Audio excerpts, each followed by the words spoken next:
Productive weeks. We all want them, but how do we get them, particularly when we're feeling a little bit unmotivated at times?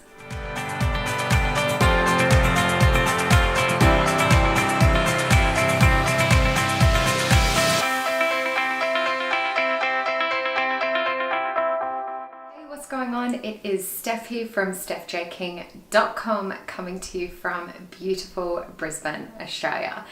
And productivity means to me that if I have a productive week, that means I'm feeling accomplished and I feel really good about myself. That really gets my fire burning.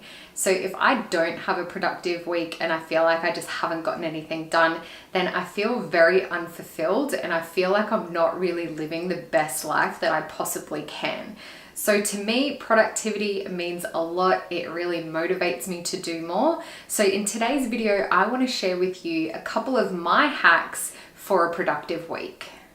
What I'm about to share with you is something that I will normally do on a Thursday or a Friday. I know a lot of people like setting up their weeks on a Sunday night, but for me, I tend to spend a lot of time on my own business on my weekends and also spending time with my partner and just relaxing and doing a bit of socializing. So getting it all done for the weekend, I already feel accomplished before I go into the Saturday, and I just feel amazing. So I get more stuff done on the weekend and then I know I'm all good and all set for the next week as well. So the first thing I do is I plan out my meals for the next week.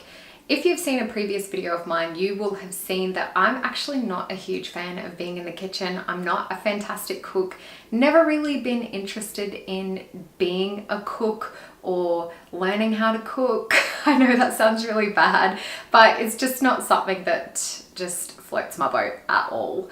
So I use a meal prep delivery service. But what I do is before the delivery date, I will jump on their website or their app and I will choose out the meals that I actually want to have for that week. And then that's it. Within a couple of minutes, I have my meals ready and raring to go. And that is me for the following week, which I absolutely love. It saves me so much time. Now, I do have a discount code if you do want to get $50 off your first delivery with HelloFresh. I will leave that in the description box below for you. The second thing I do is I make sure my house is nice and tidy.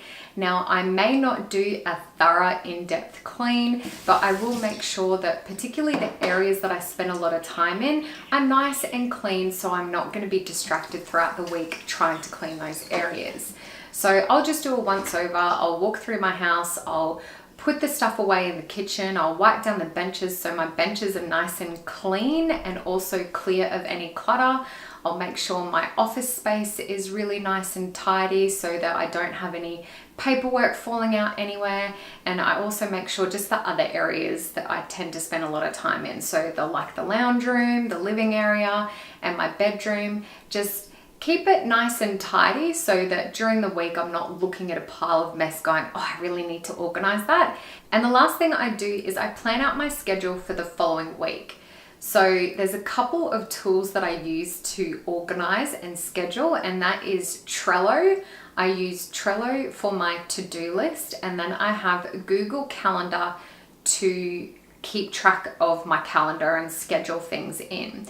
So I will open up those two platforms either on my computer or my laptop, and I plan it out from there. So the first thing I do is I look at my commitments that I need to make sure are already in my calendar and they're scheduled in. So things like work, that's obviously a commitment you need to live up to. So it's putting that into your calendar.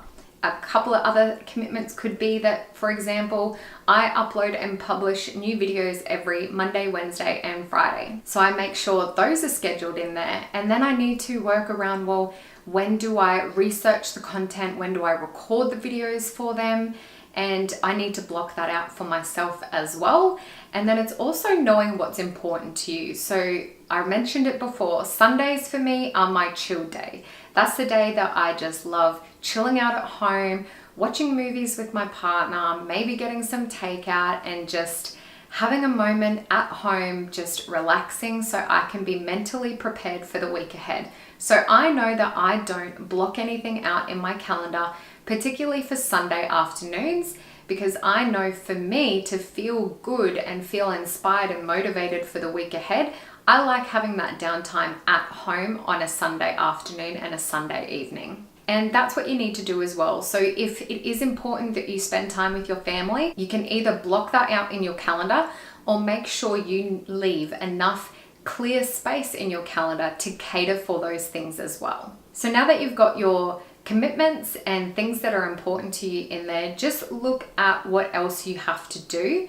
So I look at my to-do list and I go through my to-do list and then I reference back to my calendar and go, where can I fit this in this week if I can?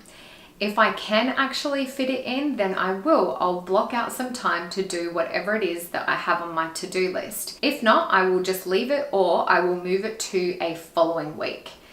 Then what I do is over in Trello, if it's really quick things, and I know, for example, Tuesdays and Thursdays are probably more so my free time around getting stuff done, like those little things, then I will create a Monday through to Friday columns, and then I will move those little to-do lists over to those days. So each morning when I wake up, I open up my Google Calendar, I see what's blocked out. I also have my to-do list open and it's right there in front of me. I know I need to get those things done for that day. And once I've completed that action, I will then move it over to the completed column. And that's a good way for you to reflect back on your week as well. So maybe the next Thursday or Friday when you're planning out your following week, you might want to look back at your week that's just been and just see what it is that you've completed, what you weren't able to complete. And then you'll be able to analyze whether maybe you're overcommitting yourself to certain things, or maybe your to-do list is absolutely massive and you might want to cut it down a little bit.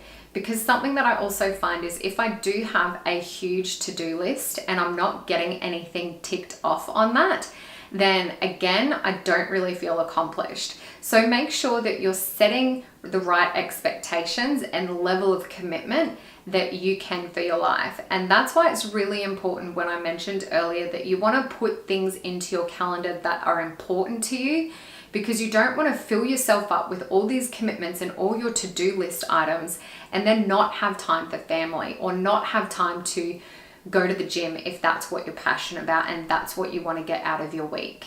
So those are my tips for you on how to have a productive week. That's pretty much what I do most weeks to set myself up for the following week. So I hope you did get value. If you did, then please give this video a thumbs up and just leave me a comment below and let me know which tip did you like most, or what do you do to set yourself up for a productive week? If you're new, then please hit that subscribe button and tick that notification bell. That way you will get notified every time I upload a new video. Until then, have a beautiful day or evening wherever you are in this world, and I will see you in the next video. Bye.